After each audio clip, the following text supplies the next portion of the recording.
Shalom, saudara dan saudari yang terkasih dalam Tuhan kita Yesus Kristus. Marilah kita luangkan waktu beberapa menit untuk berkencan dengan Tuhan saat ini, agar dari hari ke hari kita semakin dekat dengan Tuhan, sehingga hidup kita semakin diberkati dan menjadi berkat.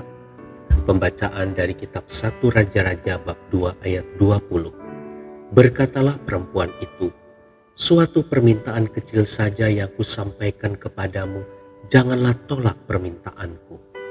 Jawab raja kepadanya, mintalah ya ibu, sebab aku tidak akan menolak permintaanmu.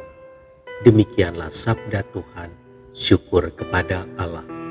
Saudara dan saudari yang terkasih dalam Tuhan kita Yesus Kristus, Abraham Lincoln pernah berkata, tidak ada orang yang malang jika ia memiliki seorang ibu yang saleh. Seandainya setiap ibu memiliki pikiran seperti itu, tentu saja anaknya akan bangga dengan keberadaan ibunya. Tetapi sayang, tidak semua orang mengalami kebenaran perkataan di atas, karena tidak semua ibu memiliki kehidupan yang saleh. Sebenarnya keberhasilan seorang ibu tidak diukur dari besarnya jumlah materi yang ia berikan kepada anaknya, tetapi oleh seberapa banyaknya ajaran dan teladan yang ia berikan kepada anaknya sebagai pedoman hidup. Ajaran seorang ibu akan diterima baik oleh anaknya hanya jika sang ibu memiliki kehidupan yang saleh. Hal demikianlah yang dialami oleh Salomo sebagai putra dari Batsheba. Saudara dan saudari yang terkasih dalam Tuhan kita Yesus Kristus, apakah yang diperoleh Salomo sehingga di dalam beberapa amsalnya ia mengutarakan perihal untuk tidak mendukakan seorang ibu dan melupakan ajarannya? Di antaranya adalah, anak yang bijak mendatangkan sukacita kepada ayahnya, tetapi anak yang bebal adalah kedukaan bagi ibunya. Amsal 10 ayat 1. Hai anakku, peliharalah perintah ayahmu dan janganlah menyia-nyiakan ajaran ibumu. Amsal 6 ayat 20.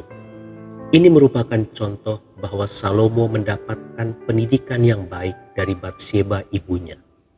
Ketika Salomo telah menjadi raja, caranya bersikap sangat menunjukkan bahwa ia mengasihi dan menghormati ibunya. Satu jawaban Salomo yang menarik ketika Batsheba menghadap kepadanya, mintalah ya ibu, sebab aku tidak akan menolak permintaanmu. Kebijakan dan kesopanan Salomo tidak semata-mata ada begitu saja. Bahkan Ratu Sheba sendiri memuji hal itu. Semua itu tidak lepas dari didikan Batsheba yang sangat berperan untuk membentuk karakternya. Dalam hal ini, ia telah berhasil menjadi seorang ibu yang saleh. Saudara dan saudari yang terkasih dalam Tuhan kita Yesus Kristus, di sini kita bisa melihat betapa pentingnya peran seorang ibu. Pengaruh dari seorang ibu lebih besar dibandingkan dengan sang ayah. Hal ini dikarenakan ibu lebih berperan dalam mengasuh dan mendidik anak, terutama ketika anak masih kecil. Pada masa itulah biasanya anak juga memiliki komunikasi yang lebih dekat dengan ibunya. Mengingat pentingnya komunikasi antara ibu dan anak di dalam mendidik, seorang ibu perlu menyediakan waktu yang cukup untuk dapat memerhatikan anak-anaknya. Keberhasilan seorang anak merupakan salah satu indikasi keberhasilan orang tua di dalam mendidik anaknya. Alkitab memerintahkan supaya kita mengajarkan firman Tuhan kepada anak secara berulang-ulang. Ulangan 6 ayat 6 sampai dengan 7. Jika anak telah menghidupi kebenaran firman Tuhan, maka pintu keberhasilan akan terbuka baginya. Siapkah para ibu menjadi ibu yang berhasil? Selamat Hari Ibu, Tuhan Yesus memberkati. Marilah kita berdoa dalam nama Bapa dan Putra dan Roh Kudus. Amin.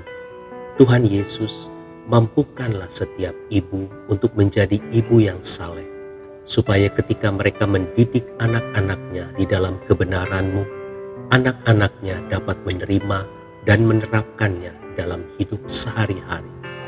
Amin. Dalam nama Bapa dan Putra dan Roh Kudus. Amin.